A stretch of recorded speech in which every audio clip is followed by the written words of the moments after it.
ओम नमः सिद्धेभ्य ओम नमः सिद्धेभ्य ओम नमः सिद्धेभ्य। मंगल में मंगल करन वीतराग विज्ञान नमो तार जाते वे अरहंतादि कर मंगल कर ग्रंथ करन के का जाते मिले समाज सब पावे निज पद। इस भव तरु का मूल जानौ मिथ्या भाव ताको कर निर्मूल अब करिए मोक्ष उपाय। बंध तत्व का अन्यथा रूप पृष्ठ क्रमांक 227। इस पे चर्चा हो गई थी। अब संवर तत्व का अन्यथा रूप तथा संवर तत्व में अहिंसादि रूप शुभ आश्रव भावों को संवर जानता है, परंतु एक ही कारण से पुण्य बंध भी माने और संवर भी माने वह नहीं हो सकता। प्रश्न, मुनियों के एक काल में एक भाव होता है, वहाँ उनके बंध भी होता है और संवर निद्रा भी होते हैं, सो किस प्रकार है? वह भाव मिश्र रूप है, कुछ वीतराग हुआ कुछ सराग रहा, सो अंश वीतराग हुए उनसे संवर है और जो अंश सराग रहे उनसे बंध है। सो एक भाव से दो कार्य बनते हैं, परंतु एक प्रशस्त राग से ही पुण्य आश्रव भी मानना और संवर निजरा भी मानना सो भ्रम है। मिश्र भावों में भी यह सरागता है यह वीतरागता है, ऐसी पहचान सम्यक दृष्टि की होती है। इसलिए अवशेष सरागता को हे रूप श्रद्धा करता है, मिथ्या दृष्टि की ऐसी पहचान नहीं है। इसलिए सराग भाव में संवर के भ्रम से प्रशस्त राग रूप कार्यों को उपाधि रूप श्रद्धा करता है। तथा सिद्धांत में गुप्ति समिति धर्म अनुपेक्षा परिचय जय चारित्र इनके द्वारा संवर होता है ऐसा कहा है, सो इनकी भी यथार्थ श्रद्धा नहीं करता।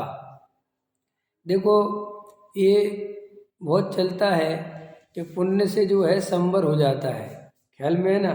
पुण्य जो भाव होते हैं, शुभ परिणाम होते हैं, उससे संवर हो जाता है। ये अभी भी बहुत से जीव मानते हैं और इसको बोलते भी हैं। तो ये 300 वर्ष पहले भी ऐसा बात आती होगी।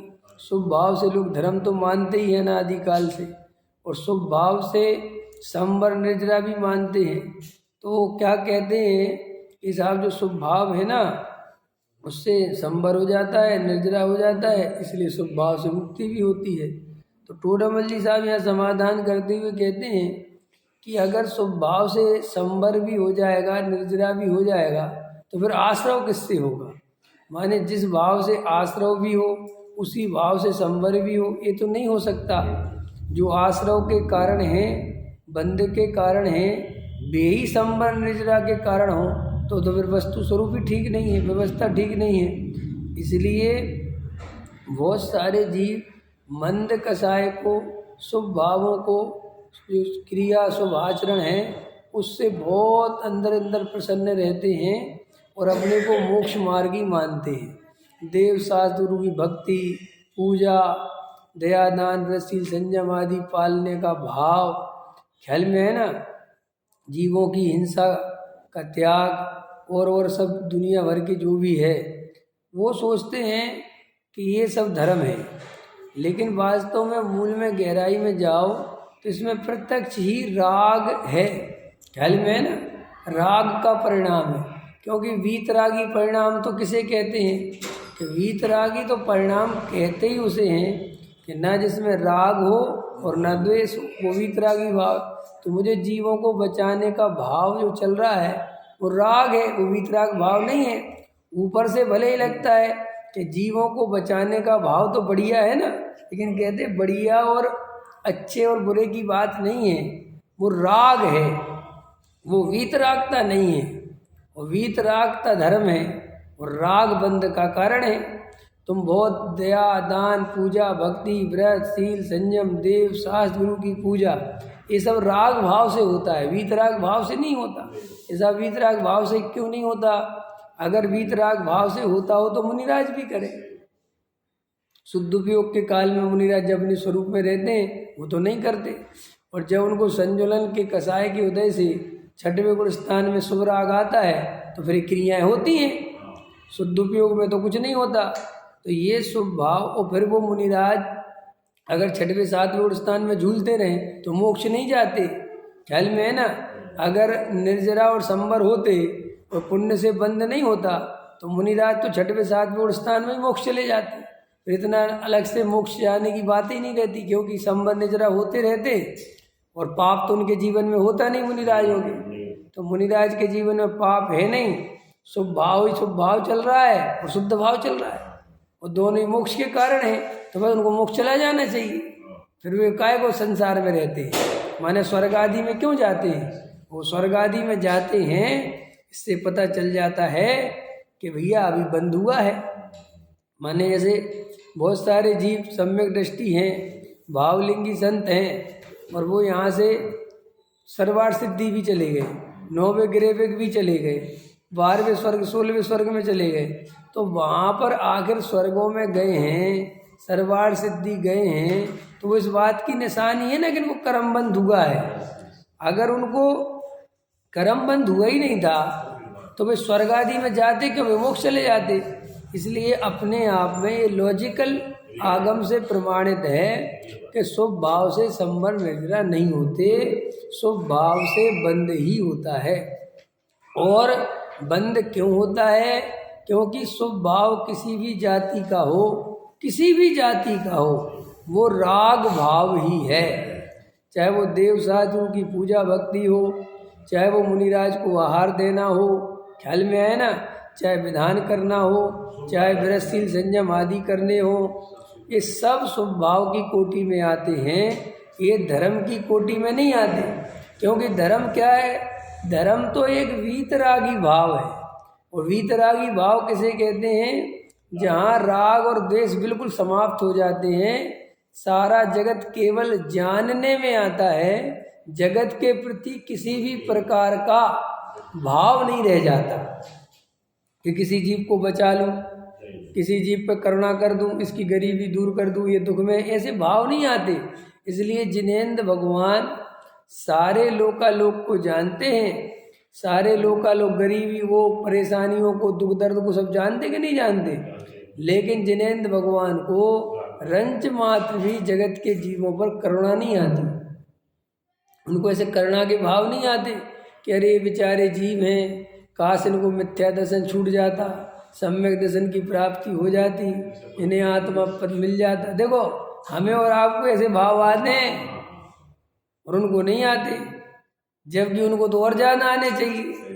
ख्याल में है कि नहीं है? जो ऐसा लगता है ना लोगों को कि ज्ञानियों को तो बहुत करुणा, अरे ज्ञानियों को भी करुणा निचली भूमिका में है, राग पड़े हुए हैं, सो आते हैं, और वो सबको नहीं आते। अब कई लोग ऐसे हैं कि वे अपने को ज्ञानी कहते हैं और राग के अलावा कुछ दिखाई नहीं देता। ख्याल में आया कि नहीं आया? और वो अपने को ज्ञानी कहते हैं और बिल्कुल छोटी छोटी क्रियाओं में उलझे रहते हैं। ख्याल में है ना? छोटे छोटे से कार्यक्रमों में हजारों किलोमीटर की यात्रा करके चले जाते हैं। ख्याल इतनी छड़े से काम, और कोई लेना नहीं, कोई देना नहीं। ये कोई ज्ञानी का लक्षण थोड़ी है। ज्ञानी तो अपने उपयोग को बिल्कुल नहीं भरमाता। ख्याल में है ना? और के साथ देवसात गुरु, ये तो सब अज्ञानियों के हैं, ये सब नाटक। देवसात गुरु कोई बाजार में थोड़ी है। देवसात गुरु की तो भक्ति है तो अपने घर में बैठ के कर लो, अपने मंदिर में बैठ के कर लो। नहीं समझ में आया? ये देवसात गुरु के नाम पर अपने राग की पूर्ति करने जाता है। क्या करने जाता है? और आप अपने अपने हृदय पे हाथ रख लेना। आप एक पंच कल्याणक में गए, मैं एक छोटा सा प्रश्न पूछता हूँ, यहाँ से आप 500 किलोमीटर गए, अभी ढाई द्वीप में जाओगे ना रमेश जी? हाँ, सही बात बताओ, भगवान की महिमा के चक्कर में जा रहे हो। हृदय पे मैं कह रहा हूँ, सबसे ही कह रहा हूँ, मैं भी जाऊंगा। कितना आदमी वहां भगवान की महिमा के लिए जा रहा है, सोचो क्या क्या है वहां, क्या कौन सा भगवान है। आप जब हृदय पे हाथ रख के देखोगे तो आप सिर्फ और सिर्फ राग की पूर्ति के लिए जा रहे हो। इतना बड़ा कार्यक्रम है, हजारों लोग आएंगे, सबसे मिलना हो जाएगा, और बढ़िया पता नहीं कैसा कार्यक्रम है साहब, कैसा कल्याण करने वाले हैं, ख्याल में है ना। और सुना ढाई द्वीप का तो कुछ अद्भुत होने वाला है। तो ये अद्भुत क्या है कि और ज़्यादा नौटंकी माने अद्भुत, और ज़्यादा शोर शराबा, और ज़्यादा दिखावा, और ज़्यादा पागलपन, उसको तुम आजकल बड़ा कार्यक्रम कहते हो। नहीं समझ में आया? जितनी ज़्यादा शोबाजी हो सके। मंदिर में बहुत बड़ा विधान है, बहुत बड़ा विधान है माने क्या हो गया? क्या है बहुत बड़ा विधान? ये बहुत बड़ा विधान है जी, सबका भोजन रखा है, और म्यूजिशियन जो है इंदौर से बुला रखा है, और बड़े लेवल पे जो है गाने वाले आए हैं, और धोती दुपट्टा स्पेशल रखा गया है, बिल्कुल कलर भी चेंज किया गया है, और सबको साड़ी दी जा रही है, सबको धोती दी जा रही है, हार मुकुट की व्यवस्था है। अब इसको तुम बड़ा आयोजन कहते हो। तो ये सब बड़े आयोजन में खुद अंदर से सोचो कि इसमें धर्म का क्या लेना देना, ये वीतराग भाव से इसका तो कोई संबंध ही नहीं। ये तो उल्टा वीतराग भाव से दूर ले जाने वाला है, ये वीतरागता के करीब ले जाएगा कि ये भाव। इतनी धमाधम जो होगी, नाचे जो इंद्र देव रे, ये जो चलेगी है। अब ये जो नाचते हैं ना लोग पंच कल्याणक के नाम पे और सबके नाम पे, धर्म के नाम पे, आप सोचते हो कि भगवान के उसमें नाच रहे, कोई भगवान का कोई मतलब नहीं है। वहाँ पे नाचने का राग पड़ा हुआ है, समझ में आया ना। अब चूंकि शादी विवाह में नाच नहीं सकती, अंदर समझ में आया ना, राग तो पड़ा हुआ है, तो बस धर्म के नाम पे नाच। जैन साहब आपने तो कुछ देखे नहीं ज़्यादा, हमने तो जब पढ़ते थे ना जयपुर, तो पंच कल्याणक ही पंच कल्याणक थे, क्योंकि विद्यार्थी थे, जहाँ भी पंच कल्याणक होता था स्मारक की तरफ से जाते थे, समझ में आया। और पूरे पंच कल्याणक में मस्ती करते थे, ख्याल में। और उसी दिन का इंतजार करते रहते थे कि जन्म कल्याणक पे शाम को फटाफट पहुंचना है। कहाँ पहुंचना है? स्टेज पे। और क्या होना है स्टेज पे? धूम धड़ाका, नाचो।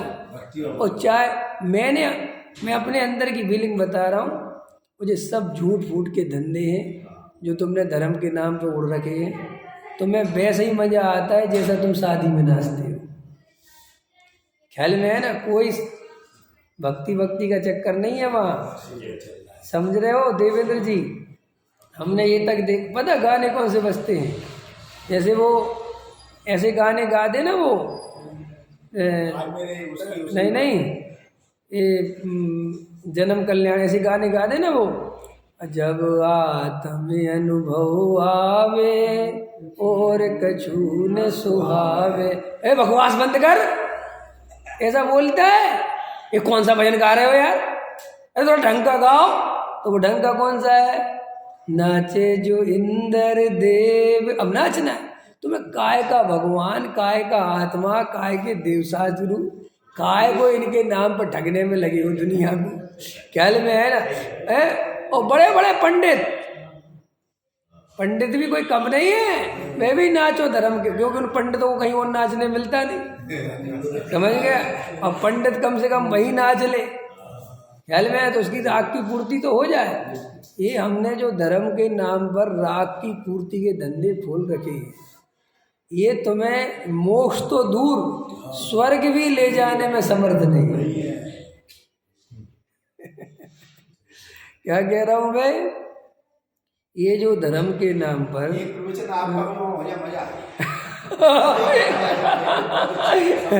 जनता भग जाएगी, जनता कहेगी इस पंडित को तुरंत भगाओ। वो कम से कम जनता तो नहीं कहेगी, जनता को तो अच्छा लगेगा, ये तो पक्का है, लेकिन आयोजक कहेंगे इसको तुरंत उठाओ क्योंकि ये हमारा कार्यक्रम ही फेल करवा देगा। बोलना आपको ऐसे ही ख्याल में है कि नहीं है?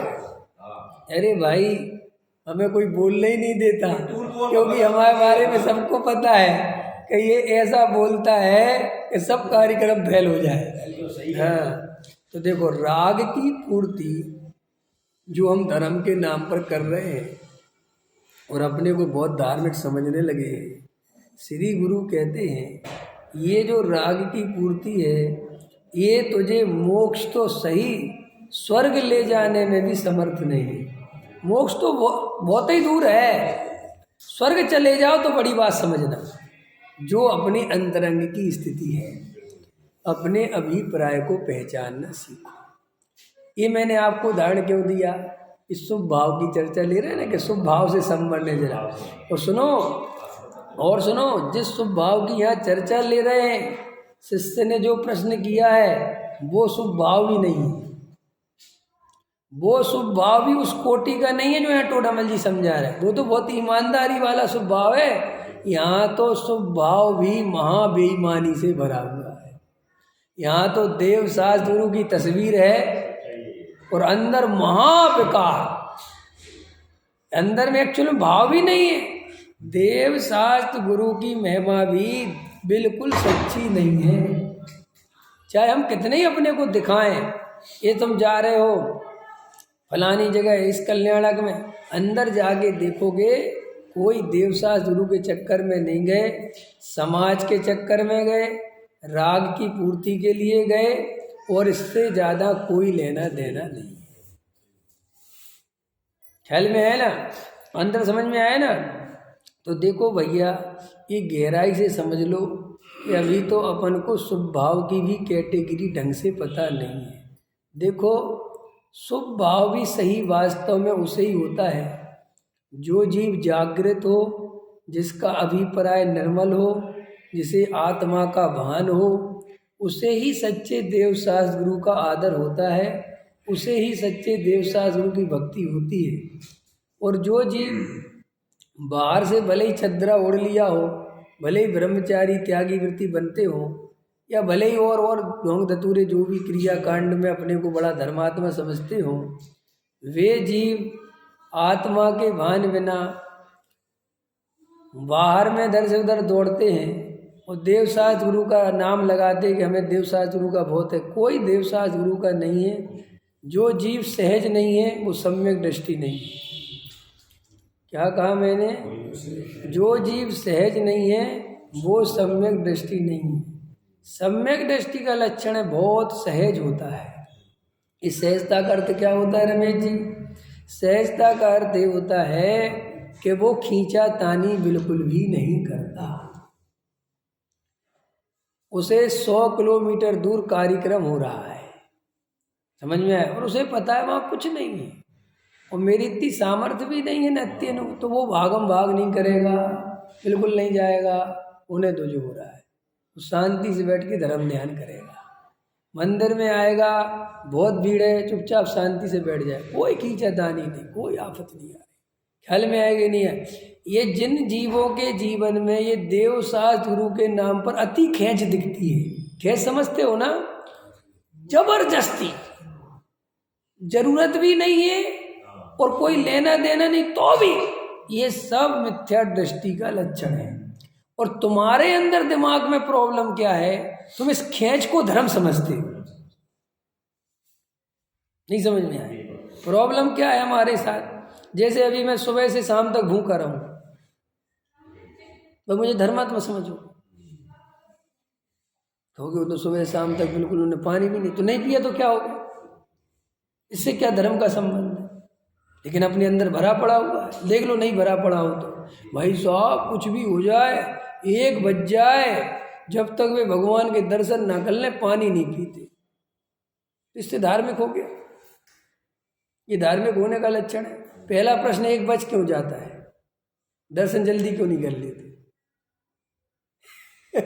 समझ में? तुम्हें 1 क्यों बज गया? ख्याल में है ना कि घर के काम में लगे थे, इसका मतलब धर्म तो नहीं कर रहे थे और मात्र पानी नहीं पिया तो इसलिए तुम धर्मात्मा हो गए। 1 बजे भगवान, हम तो जब भगवान को देखे बिना तो क्या क्यों 1 क्यों बजा कि हमारी साहब कोई मजबूरी थी, साहब हमारा ये था, ठीक है, तो उसमें धर्म नहीं हुआ, बिल्कुल भी कुछ नहीं हुआ। क्या हुआ? क्योंकि तुम जो भी काम कर रहे थे व्यवहार तो रोज ध्यान चल रहे थे, वहां तुम्हें कोई आत्मा की खबर थोड़ी थी। अपने को ये जो खींचतान वाला धर्म है, जबरदस्ती खींच रहे हैं, इन बातों में कुछ होता जाता थोड़ी है। आपको जागृत होके शांति से गहराई से विचार करना चाहिए। ये सब हम ढोंग धतूरे क्यों कर रहे हैं, किसके नाम पे कर रहे हैं?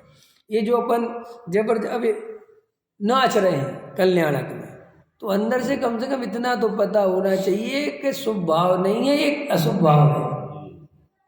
ये केवल राग की पूर्ति है, क्योंकि हमें देवशास्त्र गुरु से कोई लेना देना नहीं। क्यों नहीं है? देवशास्त्र गुरु से जिसे लेना देना हो वो अंदर में अपने ज्ञाय भाव को देखता है, वो इन चीज़ों में समय बर्बाद नहीं करता। और अगर कभी नृत्य आदि का भाव आए तो बहुत शालीनता होती है, बहुत सहजता होती है, और उसमें धमाधम की कोई जरूरत नहीं होती। और तू तो धमाधम हो, 50 आदमी नाच रहे हो तो तेरी धमाधम चालू होती। इसका मतलब क्या है कि ये सब राग की पूर्ति है। ये मैंने शब्द इसलिए ले रहा हूँ कि आगे से आप जब भी कोई काम करते हैं धर्म के नाम पर, कहीं पे भी जाते हैं, ठीक है, कल्याणक में जाते हैं, तो अंदर जागृत होके जाया करो कि मैं क्यों जा रहा हूँ। इससे क्या होगा? इससे आपको अपनी सच्चाई पता चलेगी कि मैं देवशास्त्र गुरु के लिए जा रहा हूँ कि समाज के नाम पे। और अगर समाज के नाम पे जाए, मना नहीं कर रहा कि मत जाओ, जाओ, लेकिन अंदर होश में तो रहोगे समाज के खाते में जमा हुआ है, ये धर्म के खाते में नहीं। समझ, ईमानदार बनो। तो इससे क्या होगा कि तुम्हें पता तो रहेगा कि मैंने कोई धर्म नहीं किया है। नहीं समझो? कोई कहेगा भी, कह रहे जैन साहब आप तो बड़े धार्मिक आदमी हो, बहुत कल्याणक में जाते, तो आप कहना नहीं नहीं नहीं, ये तो हम सामाजिक दृष्टि से जाते हैं, इससे धर्म का कोई संबंध नहीं। इतने ईमानदार तो बनो कम से कम। ये तो मत कहो कि नहीं जी हम तो कहीं भी जाते जी, हमें तो देवशास्त्र गुरु की बहुत भक्ति है जी, हम तो साहब। ये सब ढोंग धतूरे बोलना बंद करो। जहाँ तुम्हारी राग की पूर्ति होती है तुम वहाँ जाते हो। नहीं समझ में आया जैन साहब? पकड़ में आ गई बात? तो यहाँ श्री गुरु कहते हैं कि अभी तुम्हें शुभ भाव भी पता नहीं है। ऐसा ना हो कि तुम यहाँ शुभ भाव की तख्ती टांगे रहो और नरक में चले जाओ। काहे की तख्ती टंगी रहे और अंदर क्या चलता रहे? अशुभ भाव। और बाहर काहे का ढोंग चलता रहे? पता चला भगवान के सामने खड़े हो, दुनिया समझ रही धार्मिक और अंदर चल रही दुकान।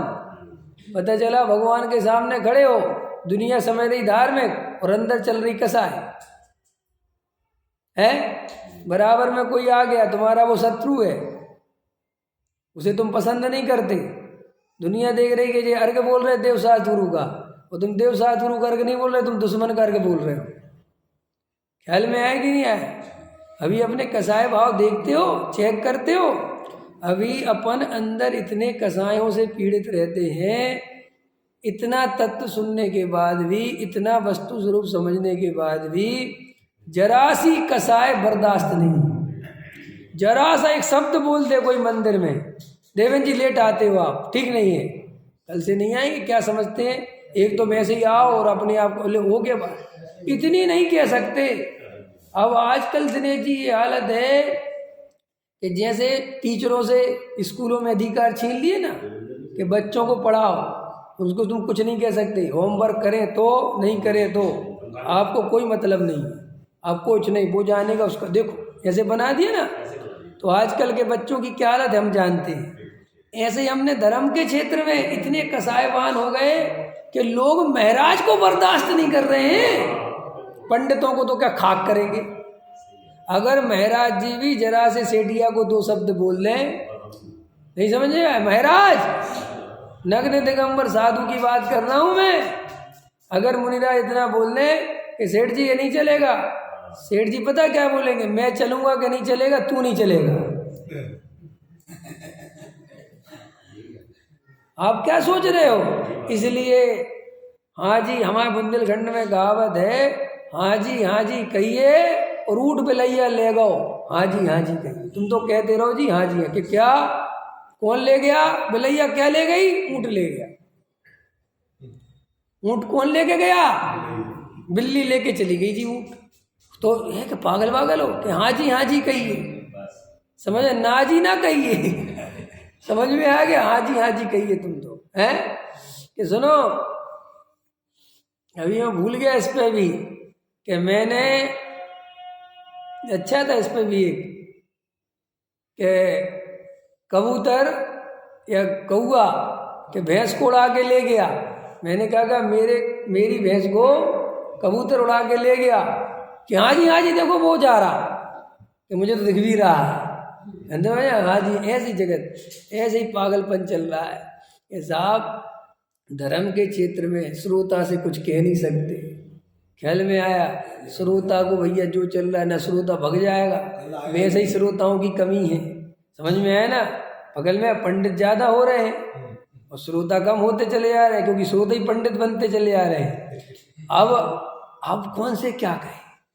अब किसी से कह दो, कह रहे भैया थोड़ा बस बुरा, मंदिर में पूजा कर रहा, किसी से कह दिया अरे भैया पूजा में थोड़ा धीरे धीरे बोलो, बुरा मान गया।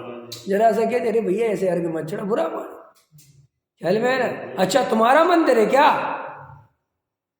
तुम होते कौन हो बोलने वाले। लो भैया पंडित जी आपको प्रवचन करना है, हम आए नहीं आए समय पे आए, आपसे इसके मतलब नहीं है। तो अपन इतनी कसाई भी कम नहीं कर पा रहे इतना तत्व सुनने के लिए। क्यों नहीं हो रही, क्योंकि अंदर तत्व प्रवेश ही नहीं कर रहा।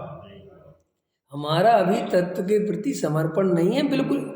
आप इसे समर्पण मत समझना कि आप 2 टाइम प्रवचन में बैठ जाते हो, ये समर्पण है। ये समर्पण नहीं है। समर्पण तो ये है कि आपको पढ़ाने वाला जो विद्वान है उसको आप कितनी श्रद्धा से सुनते हो, उसके प्रति आपके कैसे भाव हैं। और अगर वो आपको 2 बातें बोल भी दे तो आपको बुरी तो नहीं लगती।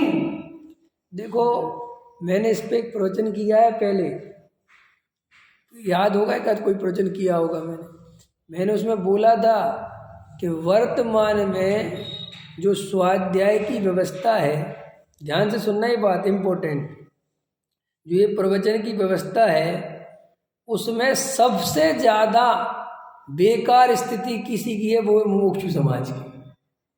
ये मैंने बोला है। अब आपको लगेगा हम तो सोचते थे सबसे अच्छी है, ख्याल में है कि नहीं है। यहाँ प्रॉब्लम क्या है मुमुक्षु में, अंदर से ये स्वाध्याय सभा चलती है सब जगह, नहीं समझे। जी बहन जी कोटा से आई तो वहाँ भी चल रही, कोई जहाँ भी सब दुनिया में सब जगह चल रही ना, हर नगर में सभा चलती है ना स्वाध्याय सभा। लेकिन स्वाध्याय सभा की स्थिति क्या है, हृदय पे हाथ रखो।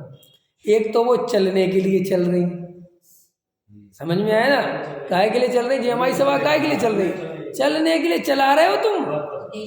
समझ में आया कि मंदिर है और अपन स्वाध्याय मोक्षु हैं, और स्वाध्याय नहीं होगा तो अपन मोक्षु नहीं रह जाएंगे। तो ये 2-4 लोग बैठ जाते हैं, बाकी अंदर से आत्मा की रुचि कितने लोगों को है वो तुम्हारी सभा बताती है। पकड़ में आई एक बात।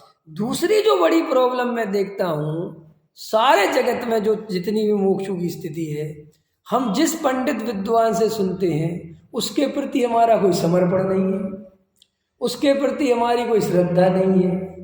हम उस पंडित का पहले ही गला पकड़े के रखते हैं कि सिर्फ इसमें से सुनाओ जो इसमें लिखा है, और हमें आगे पीछे का कुछ नहीं सुनना, हमें हमारी गलती नहीं सुननी, क्योंकि हमारी गलती सुनाओगे तो हमारे अहंकार को चोट लगती है।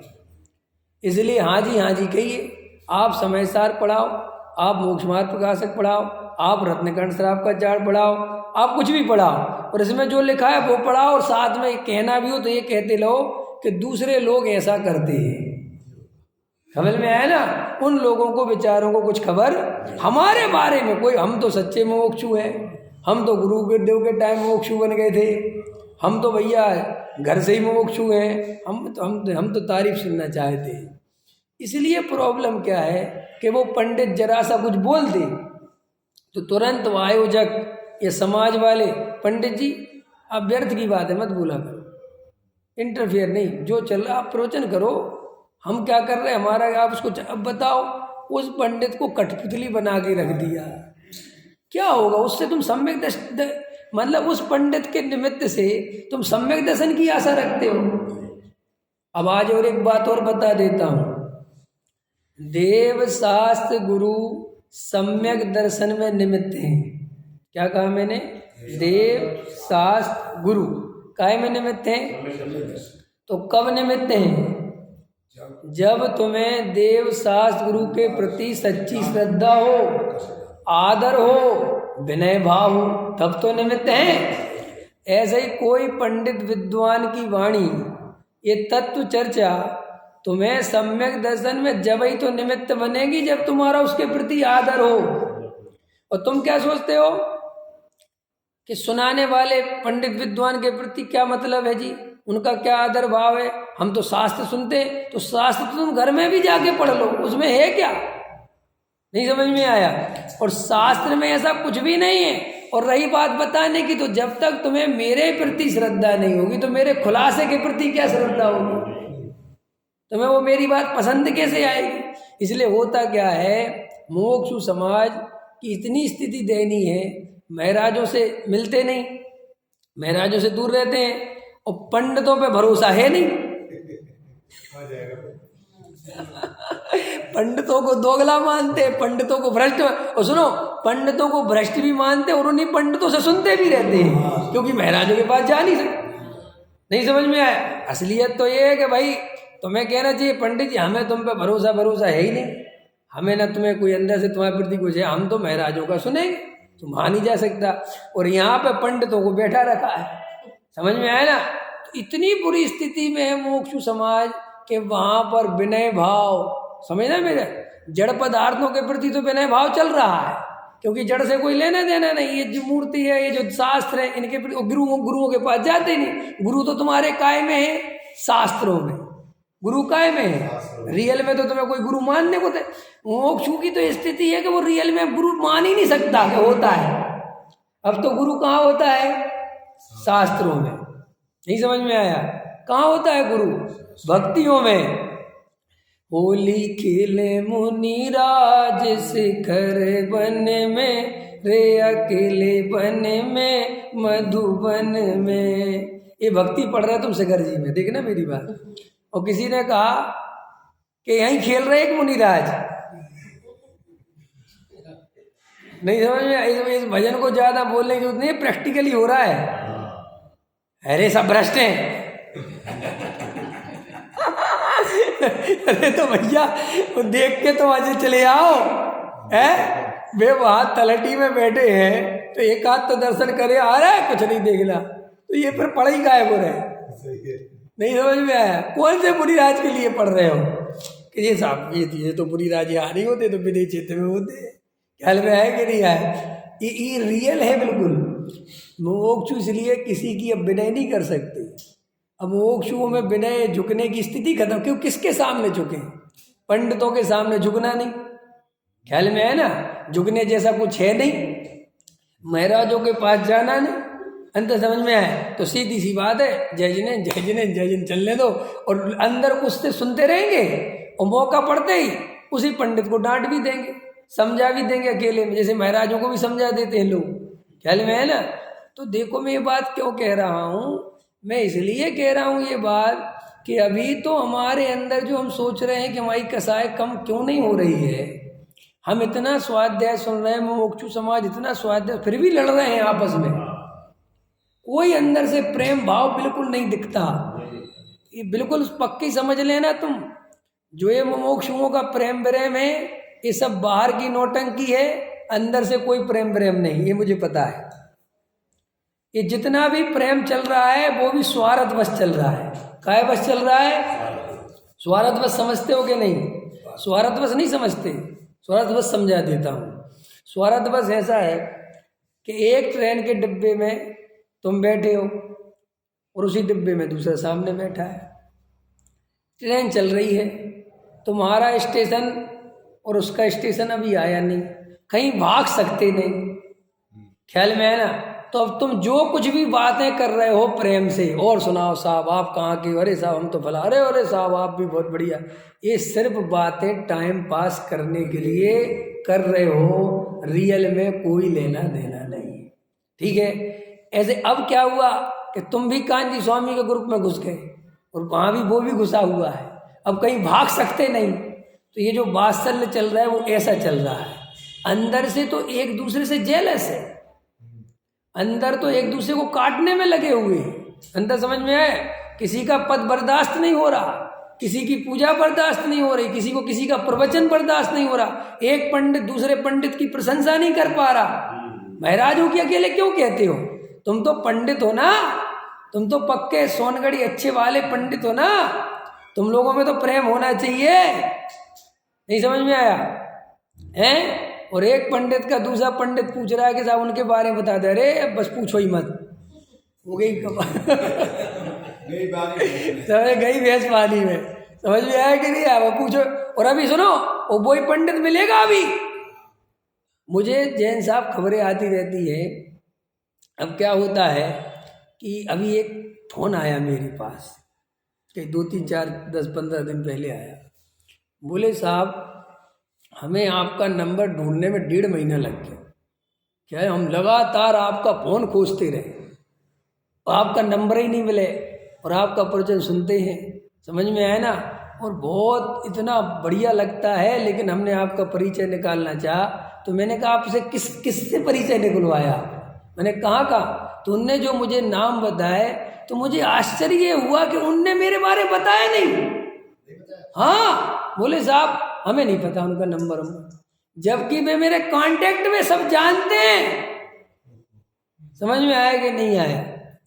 पकड़ में आया? तो मैंने कहा, मैंने उनसे नहीं कहा कि वो मेरे, मैं कहा कोई बात नहीं कोई बात नहीं। तो मैंने कहा चलो मैं उस पर नंबर, बोले साहब आपके यूट्यूब चैनल पे नंबर नहीं है, और आपसे बात करने का बहुत मन होता है, क्योंकि आप ऐसी ऐसी बातें उठाते हो जो वास्तव में समाज में कोई करता नहीं, और असलियत वही है।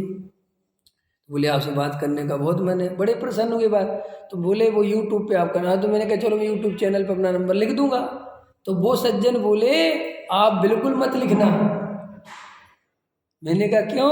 बोले आप जैसे व्यक्तियों का नंबर आसानी से नहीं मिलना चाहिए। ख्याल में आया कि नहीं आया? तो ऊपर ऊपर से, और अभी वही मिलेंगे मेरे को, अभी वही मिलेंगे, वही जिनने नंबर नहीं दिया, जो इस तरीके का, अरे उसके तो पूछो ही मत। और मेरे मिलते ही मेरी कुली भर लेंगे, अरे और बता कैसा है? अब देख रहे हो तुम, ये किसका मायाचार है? उस पंडित का जो समय सार पड़ा रहा। तो जब पंडितों का ऐसा मायाचार है तो श्रोताओं का क्या होगा? पकड़ में यार, मैं समझा रहा हूं कि ये तत्व हमारे अंदर प्रवेश क्यों नहीं कर रहा, हमें जी आत्मानुभव क्यों नहीं हो रहा। कोई प्रश्न नहीं उठाता, कोई पंडित प्रश्न नहीं करता। क्यों? वो प्रश्न इसलिए नहीं करता कि वो खुद ही डूबा हुआ है। वो प्रश्न करे तो करे कहाँ से? और मैं ये प्रश्न उठा रहा हूँ तो चिढ़ रहे हैं कि जी ऐसे प्रश्न क्यों उठाता है, ये आत्मानुभव क्यों नहीं हो रहा, ऐसे प्रश्न क्यों उठाता है कि हम मोक्ष कुछ काम के नहीं है। सारी दुनिया तो हमारी तारीफ करती फिरती, ये अकेला एक अपने ग्रुप का हो के अपनी काटने में लगा हुआ है। अरे भाई मैं किसी ग्रुप का नहीं हूँ, मैं कोई पंथी नहीं हूँ। समझ में आया ना? न पुनी पंथी न कांजी पंथी, मैं तो आत्मपंथी हूँ। समझ में आया? मुझे कुछ फर्क नहीं पड़ता, तुम जहाँ की कहोगे मैं वहाँ की कमी बताने को तैयार हूँ, मेरी भी कहोगे मैं अपनी कमी बताने को तैयार हूँ। मुझे क्या फर्क पड़ता है इन बातों से। लेकिन हमारे जीवन में ये प्रश्न जरूर खड़ा करना कि 20 साल जीवन के चले गए, 30 साल जीवन के चले गए, इतना समय सार सुन लिया, इतना मोक्ष मार्ग प्रकाशक सुन लिया, अनेक अनेक विद्वानों से सुन लिया, अनेक अनेक पंडितों से सुन लिया, खूब समझ लिया, फिर भी अंदर जाके देखता हूँ तो कसाय टस से मस नहीं होती, इतनी सी भी कसाय कम नहीं हुई। और जिसे तुम कसाय कम समझते हो देवेंद्र जी, उसे भूल कर भी कसाय कम मत समझना। किसे समझते हो? किसे समझते हो कसाय की मनता? रात्रि भोजन छोड़ दिया, जमीकंद छोड़ दिया, बाजार का छोड़ दिया, अष्टमी को चतुर्दशी को हरी छोड़ दी, इसको सोचते हो कि ये कसाय की मंदता है, ये कसाय की मंदता है, इसको कसाय की मंदता कहते हो। क्रिया कांड कभी भी कसाय की मंदता नहीं होती, क्योंकि क्रिया कांड तो अधिकतर देखा देखी, परंपरा से, भय से, समझ में आया, और वातावरण से निर्मित होता है। काहे से निर्मित होता है? ये क्रिया कांड काहे से निर्मित होता है? वातावरण से। जैसा माहौल है, जैसे परिवेश में रहते हो, जैसा आचरण चलता है। बहू अपने आप में क्या है? बहू अपने आप में क्या है कि बहू अपने आप में कुछ नहीं है, जैसी ससुराल में आती है वहाँ का जैसा माहौल होता है, मैं जैसे सास रोटी बनाती है, क्योंकि मम्मी की तो रोटी बनाती हुई देखा नहीं, समझ में आया ना। मम्मी पे तो कभी ध्यान नहीं दिया, मम्मी में तो लड़कपन में चला गया। अब वो सास का जो हिटलर, जो हंटर चलता है, समझ में आया कि नहीं आया। तो मम्मी ने बेचारी अपनी बेटी को रानी बिटिया की तरह पाला। कभी उसने कहा भी कि मम्मी मैं बनाऊं तो रोटी, अरे तू खाली गरम गरम जा, कुछ नहीं छोड़ मैं बनाती हूँ। अब वहाँ वो सास, चलो बनाओ, समझ में आया। तो वहाँ पे भाई हंटर चलता है तो वहाँ पे सीख जाती है, ख्याल में है ना। तो वहाँ क्या सीखती है कि उसकी सास जैसे बनाती है वैसे ही सीख जाती है, ख्याल में है। उसकी सास जैसे जैसे सब्जी जो भी जो बनाती है वैसे। तो बहू अपने आप में क्या थी कि कुछ भी नहीं। तो वो क्रियाकांड जो उसने करना चालू करा, रोटी बनाई, किससे सीखा? वहीं से सीखा। उसमें उसका क्या है? ऐसे ही ये जो क्रियाकांड है, जो कुछ भी है, इसमें तुम्हारा कुछ नहीं है। इसमें ये मत सोचो कि हमारी कोई बुद्धि है। ये तो तुम ऐसे माहौल में आए, किसी ने समझाया भैया रात की भोजन नहीं करना, बहुत जीव हिंसा होती, छोड़ दिया। दिमाग लगाया गया मैं रात की भोजन की इतनी जरूरत है नहीं, 7 बजे खाते थे 5 बजे खा लेंगे, और क्या है, छोड़ो, इतना पाप लगता है तो नरक चले जाएंगे। तो अब ये भय खड़े हो गए, ख्याल मेरे जमीकन छोड़ो, एक जीव में, एक आलू में अनंत अनंत अनंत, और ठीक है साहब छोड़ दो। आप इसे कभी भी भूल के कसाई की मंदता मत समझना। कसाई की मंदता की कसौटी कहाँ चेक होती है? जब आपकी मान कसाई को चोट पहुंचाई जा रही हो, जब मंदिर में आपको पद नहीं दिया जा रहा हो, जब सबको माला पहनाई गई हो और आपको नहीं पहनाई गई हो, जब सबको ऊपर बुलाया गया है और आपको नहीं बुलाया गया हो, फिर भी आप सहज और शांत बनी रहो, तो आपके अंदर कुछ कसाई की मंदता है। क्योंकि असली परीक्षा की घड़ी तो वहां आई, ख्याल में आया ना। तुम्हारी पैसा कमाने की आसक्ति टूटी हो, ख्याल में आया ना कि भैया इतना पैसा नहीं कमाना, मुझे अपना आत्मकल्याण, ये बात बताती है कि कुछ तुम्हारे अंतरंग में परिवर्तन है।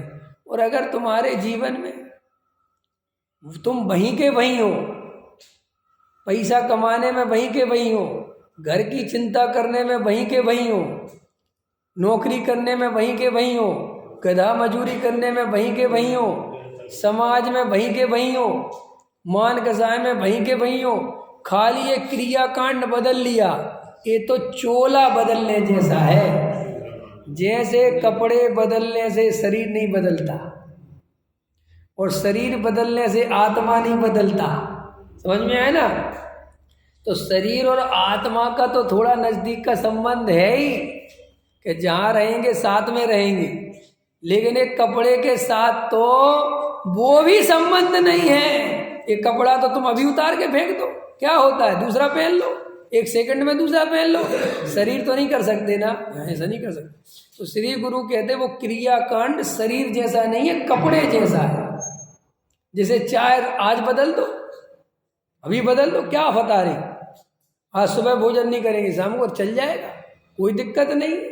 और मान कसाई के पहाड़ पे चढ़ा दो तो 3 दिन चल जाएगा, उसमें क्या है, नहीं समझे, अभी दिखा दो 4 दिन का उपवास कर लोगे, खूब आराम से कर लोगे।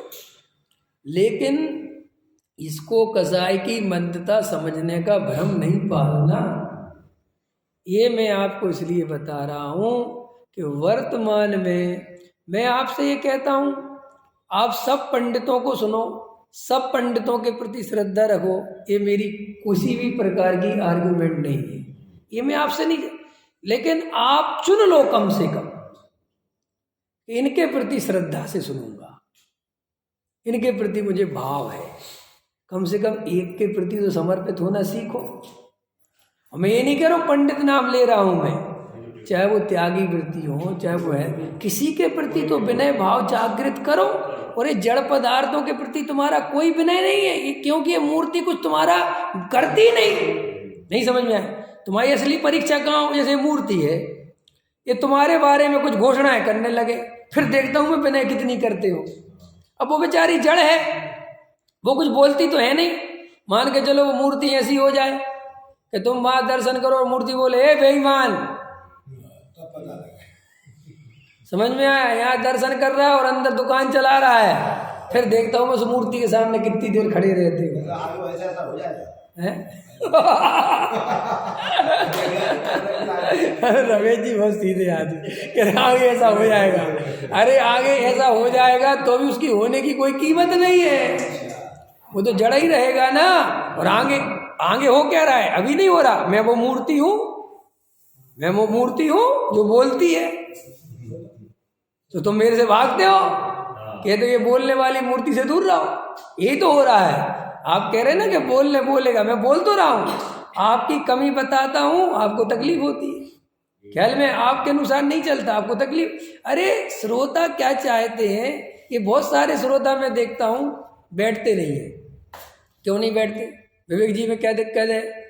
कि भाई साहब विवेक जी में दिक्कत नहीं है, दिक्कत देखो हमारे अनुसार नहीं चलती। और भाई हमारे अनुसार चले तो हम कल से बैठेंगे। कि तुम्हारे अनुसार क्या चलना है जी? सुबह प्रक्षाल में आए, हमारे साथ रहे, हम जिस पंडित विद्वान की जय जयकार करते उस पंडित विद्वान की जय जयकार वो करें, उसको नमस्कार करें। समझ में आया? और हाँ जी कहें, और हमारे मंदिर की बहुत तारीफ करें, ट्रस्टियों की तारीफ करें, और सब जगह हमारा प्रचार करें। समझ में आया कि नहीं आया? हम तो बिल्कुल बैठेंगे। तो तुम्हें पंडित चाहिए कि नौकर चाहिए? हैं? तुम्हें आत्म कल्याण कराने वाला चाहिए कि जी हजूरी करने वाला चाहिए? निर्णय तो करो। इसलिए अभी सफल पंडित वो है, वर्तमान में सबसे सफल पंडित कौन है? जो समाज की जी हजूरी करने में लगा है। हमें ऑलराउंडर पंडित चाहिए। समय आने पर पैसा इकट्ठा करा दे, समय आने पर प्रवचन करा दे, समय आने पर बोलियां लगवा दे, समय आने पर विधान करा दे, समय आने पर भक्ति करा दे, और समय आने पर पर्ची भी काट दे। समझ में आया कि नहीं आया? और 10-50 करोड़ का जब बोले फंड इकट्ठा करा दे। ऐसा पंडित समाज की हमेशा जरूरत बना रहता है, और वो पंडित कभी फेल नहीं मारता। इसलिए उस पंडित को तुम कहीं फोन करना तो वो कहेगा मैं बिजी हूँ। ख्याल में है ना? और मेरे जैसे पंडित को कोई फोन ही नहीं करता, मैं फ्री हूँ। समझ में आया कि नहीं आया? है वो कहते कि विवेक जी को फोन लगा लो, अरे वो तो फ्री है। ख्याल में आया कि नहीं आया? पकड़ में आया ना? हाँ, तो ये समाज बहुत स्वार्थों से चलता है, और तुम समाज के ही हिस्से बने रहोगे तो तुम भी स्वार्थी बने रहोगे। अगर तुम्हें आत्म कल्याण करना है तो थोड़ा जागो, समझो, पहचानो, गहराई से तत्व विचार करो। आत्म कल्याण क्यों नहीं हो रहा? कसाय मंद क्यों नहीं हो रही? वेद ज्ञान क्यों नहीं चल पा रहा है? ये सब अंदर में जाके देखोगे तो आपको अपनी कमियां दिख जाएंगी। देखो भाई, हम परिपूर्ण ज्ञायक भगवान आत्मा है, बने बनाए भगवान है, हमारे भगवान पने में कोई कमी नहीं है। ये जो भगवान नहीं दिख रहा है वो कचरा इतना सारा लगा हुआ है जिसके कारण वो प्रतिमा नहीं दिख रही है। मैं तो वो कचरा साफ करता रहता हूँ कि कचरा तुम्हारा ज़्यादा से ज़्यादा साफ हो जाए और तुम्हारा हृदय पवित्र हो जाए, तो उसमें आपको भगवान आत्मा के दर्शन हो जाएंगे। मैं भगवान आत्मा के दर्शन नहीं करा रहा हूँ, वो तो है ही भगवान आत्मा। आपका कचरा साफ कर रहा हूँ, कचरा साफ हो जाएगा, बात खत्म हो जाएगी। तुम्हारे अंदर जो राग द्वेष की बैतरणी मिट जाए, ये अंदर मायाचार मिट जाए, हमारे जीवन में सहजता आ जाए, तो हमारे जीवन में जिस दिन सहजता आएगी, जिस दिन ईमानदारी आएगी, जिस दिन आत्म की कल्याण की सच्ची भावना होगी, उस दिन आपको त्रिकाली ध्रुव भगवान आत्मा का अनुभव हो जाएगा। ये मेरी गारंटी है। समझ में आया? ये मैं गारंटी दे रहा हूँ। गारंटी देने के लिए हिम्मत चाहिए, लेकिन मैं दे रहा हूँ, है गारंटी। क्योंकि ऐसा करने पर आत्मा का अनुभव हुए बिना नहीं रहेगा, और वो आपको हो जाएगा। लेकिन आप पहले आत्म कल्याण की अंदर प्यास तो जगाओ, भावना तो बनाओ। खाली टाइम पास मत करो। राग की पूर्ति में धर्म मत मानो भाई। राग के अभाव से धर्म होता है, राग की पूर्ति से कर्म बंद होता है। सहजानंदी शोध स्वरूपी अविनाशी में